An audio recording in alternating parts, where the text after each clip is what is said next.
Hi, I'm Peter Joseph, and welcome to 3 Questions. What do you propose? This thought exercise is intended as both an address to the average person concerned about global problems, along with those that are confused about or even in opposition to the Zeitgeist movement. I'm going to pose 3 basic questions here. If you disagree with the answers I provide, or perhaps even the premise of the questions themselves, I encourage you to respond with an alternative solution or a counterargument. If you choose to do this, just make sure that you've reviewed the sources listed and keep focus. Again, this is about the 3 questions only. Now, before I begin, the term market economy will be used here throughout. And since people are quick to kind of get lost semantically about what capitalism or a free market supposedly is or isn't, I'm going to define my context now, hopefully bypassing any semantic confusion. When I use the term market economy, I am simply referring to the core attributes shared by every major market system variation in the world today. And only 3 basic characteristics are needed here. The first is labor for income. Obviously, the whole global economy is based on employment. This is how people gain money to survive and spend back into the system, keeping it going. The second is that all resources, goods, and services retain property value transferred by means of monetary exchange. Obvious enough, everything is bought and sold through the use of money, mediated by the market itself. And third, the overall incentive strategy is based upon competition for demand, whether person to person or institution to institution, all oriented around the interest to A, save money on production, and B, maximize profits upon final sales. Again, this is the most basic gaming logic present in the market. That's it. Very simple, and again, these characteristics are universal to all economies functioning in the world today. So on to question 1. Given the market economy requires consumption in order to maintain demand for human employment and further economic growth is needed, is there a structural incentive to reduce resource use, biodiversity loss, the global pollution footprint, and hence assist the ever-increasing need for improved ecological sustainability in the world today? The most basic mechanism of the market is the movement of money.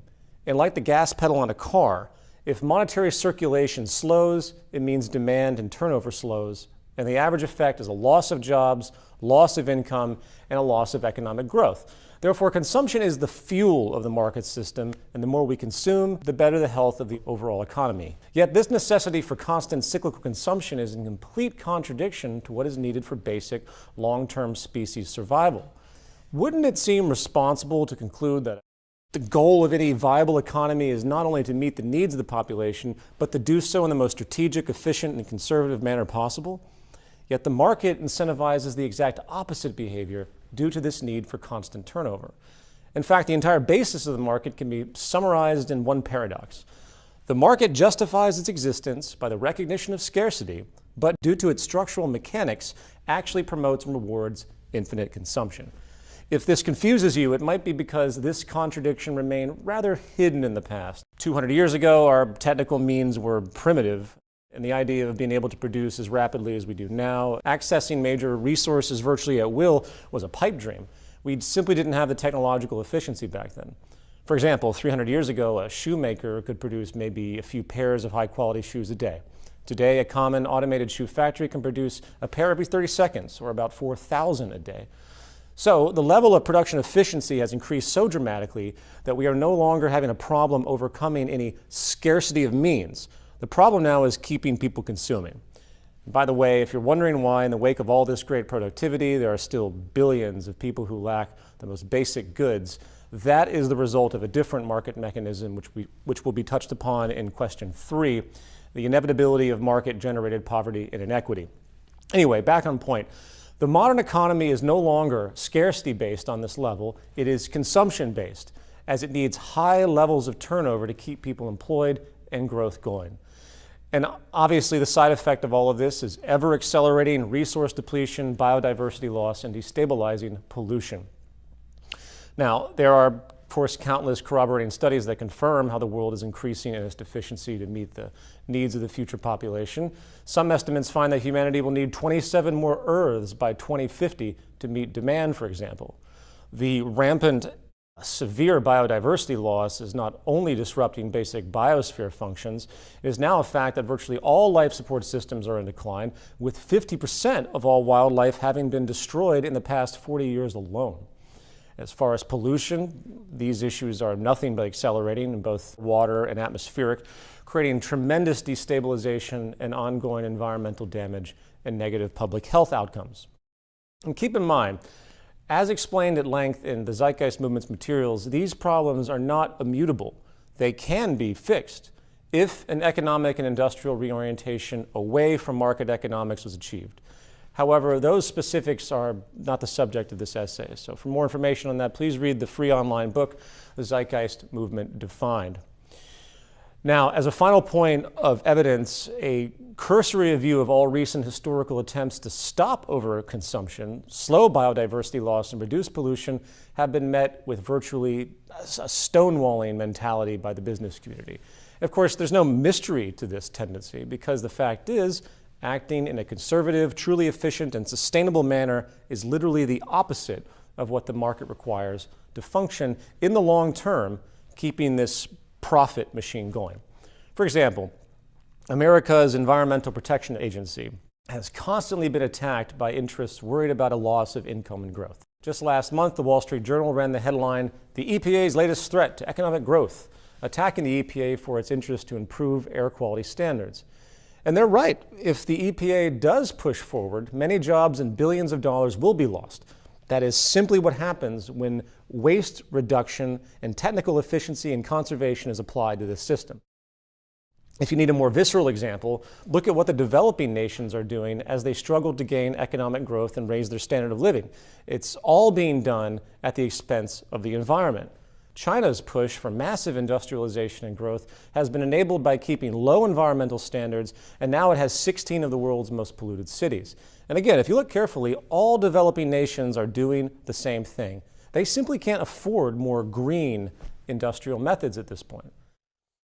As far as resource overshoot and biodiversity loss, perhaps the most clear description of this clash was made in the 2010 Convention of Biological Diversity report.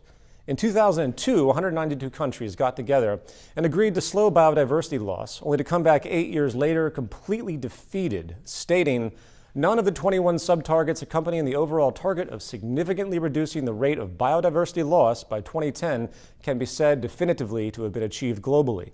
Actions to promote biodiversity receive a tiny fraction of funding compared to infrastructure and industrial developments. Moreover, biodiversity considerations are often ignored when such developments are designed. Most future scenarios project high levels of extinctions and loss of habitats throughout this century." And of course, why would we expect anything else? Now, our economy literally has no structural incentive to adjust. There is no direct market reward to preserve resources, habitats, or reduce consumption in general. All it knows is that people need to keep buying stuff, and the more they buy, the better everything is supposed to be. So back to the question I ask again.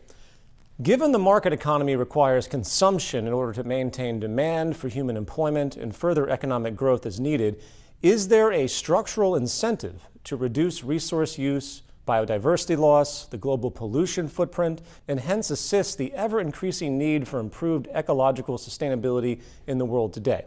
The answer is no. There is only the external incentive, meaning the frustrated outcry of concerned citizens demanding for this or that change, which in truth simply won't do anything in the long run. Why? Because it goes against the most basic premise of the market's functionality itself. The only true solution is to overcome the structural flaw, not by fighting it with legislation, but by changing the system. To do that, we must replace the current economic model with one that structurally incentivizes and rewards conservation, true technical efficiency, and overall sustainability. And on a final note, right now it is safe to project that due to this habitat destruction, biodiversity loss, resource overshoot, and CO2 pollution, we very well could be entering a period of what's called the sixth great extinction on Earth. And unless things change rapidly, the next generation will be one of great suffering and disorder. Question 2. In an economic system where companies seek to limit their production costs in order to maximize profits and remain competitive against other producers, what structural incentive exists to keep human beings employed in the wake of an emerging technological condition where the majority of jobs can now be done more cheaply and effectively by machine automation? The long-standing defense of those who claim there is no problem with machines replacing human jobs is that overall technological innovation will simply balance everything out by eventually creating new human occupations, absorbing anyone who was displaced prior. And while this perspective may have seemed viable given, early periods of slow technological change, the ever exponential advancement of automation potential is now far outpacing the creation of new human-exclusive labor roles. And as the trends show, it is simply a matter of time before it becomes most cost-effective, reliable, and productive in all major economic fields to automate. First, let's consider the potential. Today, there are numerous corroborating studies showing the capacity of automation, including the conclusion that right now, over half of the world's jobs can be mechanized. Second, we need to consider A, the trends of employment shifts by industry, B, the staggering rise in productivity related, and C, how automation costs are undercutting human labor costs. I'll be using the United States as a statistical base, a proxy, if you will, for if it applies to the U.S., given its advanced technological state, then it applies to the rest of the world in the context of trends and potential. Sector shifts. There are three core economic sectors: agriculture, industrial, and service. In 1870, about 75% of Americans worked in agriculture, while today it's about 2%. Why? Well, there certainly hasn't been a loss of agricultural demand, right? And while food imports in the U.S. have grown to about 17%, that obviously doesn't balance the near 98% drop in its related employment sector since 1870. And neither do increases in textile fabric imports or the like. This drop is almost entirely a result of machine automation. Where did the jobs go? The industrial sector and the service sector. U.S. industrial labor reached its peak around 1950, dropping from almost 40% to about 20%. Why? Well, the common assumption is that globalization and labor outsourcing and manufacturing is the cause. And while there may be short-term and regional relevance to this, on the global scale, in the long term, it is completely irrelevant, as virtually all nations, especially the developed nations, are experiencing the exact same trends. The reason, hence, is the same as with agriculture: technological application displacing human labor. Now we come to the service sector. Today, over 80% of jobs exist here. It's been the safe zone, given this kind of work is less physical and more about mental focus and thought. It's more versatile and difficult. And up until the late 20th century, the idea of thinking machines and advanced machines that could replace these variant labor roles was pretty much deemed science fiction. Yet, this sector is now quickly being threatened due to the exponential advancement in programmable intelligence and robotics. Bank machines, automated phone systems, point-of-sale kiosks, processing programs for general software, restaurant automation, automated transport, of course. If you can think of it, someone is working to automate it. And just like agriculture and the industrial sector, the use of automation is also ensuring A, higher productivity, and B, lower costs for the businesses. Trend statistics prove this without a doubt. A, productivity. Human employment is now actually inverse to productivity in most cases, meaning that in all instances of automation, it not only removes jobs, it actually increases output efficiency. Here is a classic chart example from manufacturing. The blue line is the increase in production, and the red line is human employment. It's a staggering diversion. B, as far as cost reduction, what needs to be understood is that all technological innovation is now becoming what's called information-based. Whether it is literally the digital programming, such as a program running a machine, or the very process of creation of the physical machine itself. And what is the developmental trend of information-based technology in the 21st century? Exponential. And this is not only relating to the advancement of technology itself, making things smaller, stronger, and more powerful, it also reduces resource needs, and the cost of emerging technology invariably becomes cheaper. As a classic example, this is why the chip in a common cell phone is thousands of times more powerful and thousands of times less expensive than the supercomputer of the 1970s. Hence, it is simply a matter of time before a great many of currently out-of-reach automation tools, such as thinking, cybernated robotics, can perform virtually any basic human role and become so affordable that not to automate becomes a detrimental business decision. And by the way, if you're one of those techno-capitalist apologists that says this price decrease in cost will simply make consumer goods that much cheaper as well, and therefore compensate for the loss of income generated by the use of automation, you're overlooking one critical function of the market system. The market needs scarcity to function. Abundance has no role in market mechanics, and the profit structure itself does not view reducing costs as a means to simply increase affordability of the end product in and of itself. It does it first and foremost to increase profits. The only reason you see the price reduction is because of the competition occurring in an industry as each company works to one-up each other's cost efficiency basis via similar methods. The point being, regardless of how cheap things become, at some point, the consumption deficiency resulting by the number of people unemployed by automation will override whatever degree of affordability is being generated by the lower cost products created. It is inevitable. And keep in mind, and this is really critical, all it takes is 20 to 30% human employment to completely destabilize society into disorder and outrage. That's it. So the question isn't, will we automate everything? The real question is, at what point will the cost efficiency of applied automation produce just enough unemployment to cause social destabilization and a debilitating loss of economic growth? So I ask again, in an economic system where companies seek to limit their production costs in order to both maximize profits and remain competitive against other producers, what structural incentive exists to keep human beings employed in the wake of an emerging technological condition where the majority of jobs can now be done more cheaply and effectively by machine automation? The answer is that there isn't such an incentive, at least not structurally. Some kind of general incentive may exist given the common sense awareness that people do need jobs for the market economy to function, but that recognition implies that employers would bypass such cost savings and efficiency and safety increasing technology just to give people jobs. The reality is that if a business has the choice between a human and a machine the machine is more productive and affordable, they will choose the machine as per market logic every time. If they didn't, they would lose a competitive edge, as one of their more ruthless competitors certainly will make that move.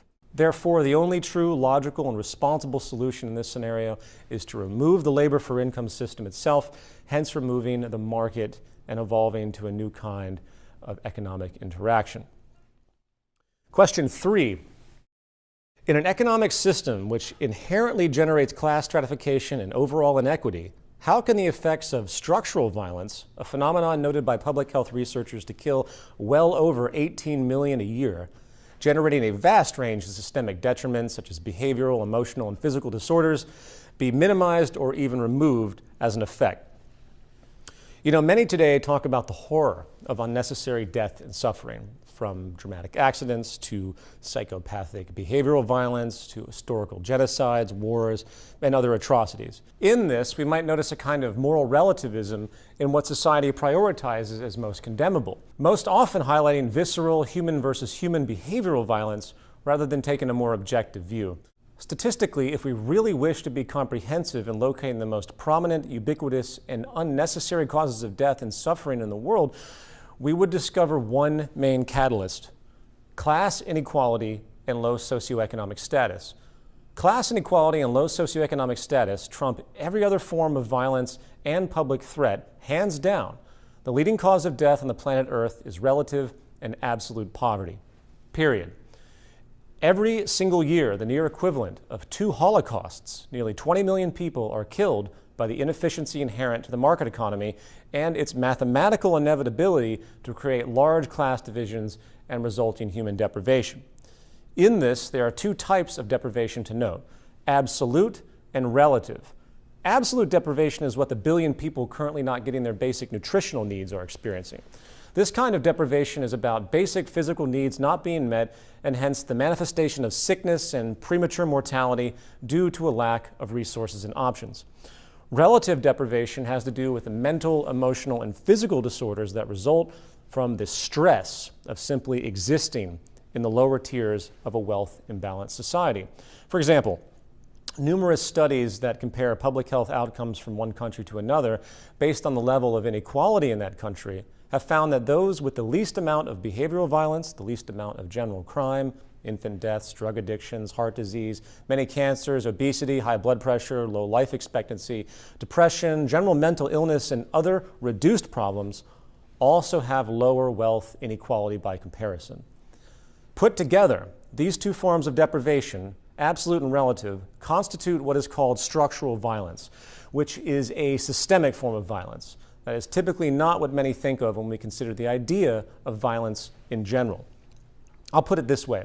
If I put a gun to your head and kill you, we would all agree it is a direct act of mortality-producing violence. If I run a company that decides to save money by covertly dumping toxic waste into your town's water supply, and then 3 years later, a group of you in town get cancer and die from that pollution, I think we would all agree that it is also an act of mortality-producing violence, but more indirect and less obvious in intent. Likewise, it is now well established that people with low socioeconomic status are much more likely to die of heart disease than those in upper classes.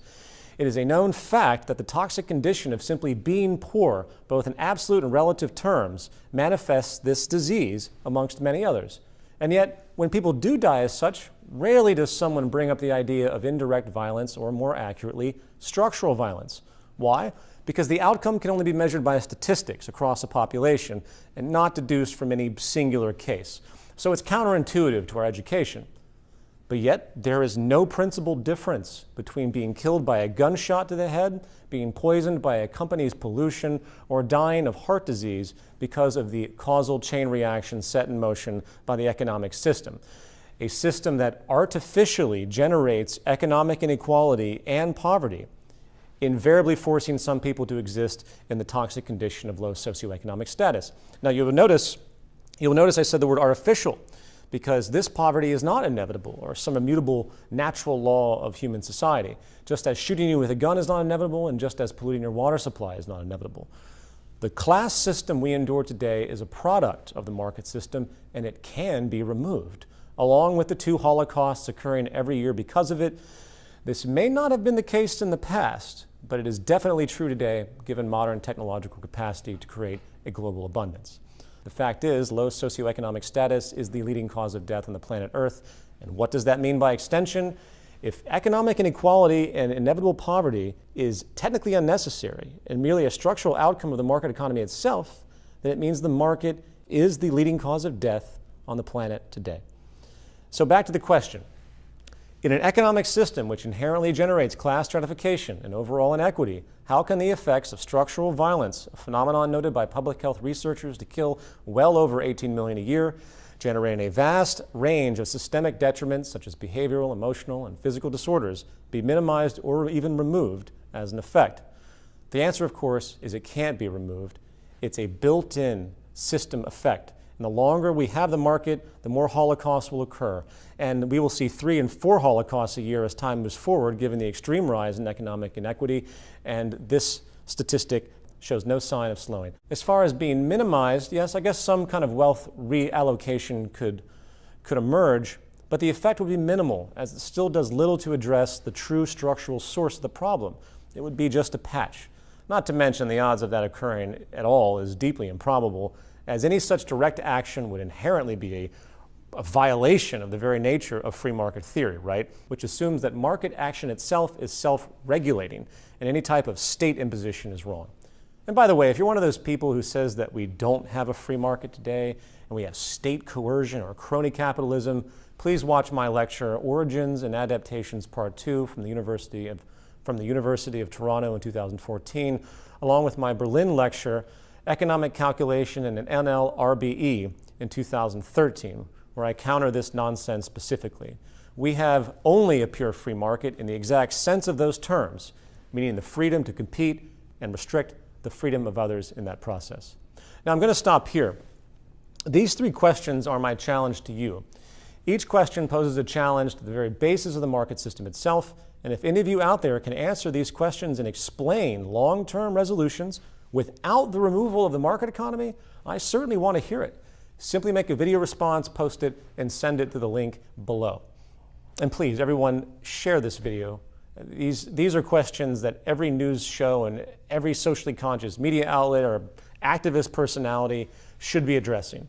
Again, if you support the Zeitgeist movement, take the time to post this via social networks, forums, blogs, email lists, whatever. I especially would like to hear from the anti-Zeitgeist movement community as well. What do you propose? One way or another, until these questions are answered and the problems resolved, the world is on pace to increasing disorder and breakdown. I appreciate your time. Thank you.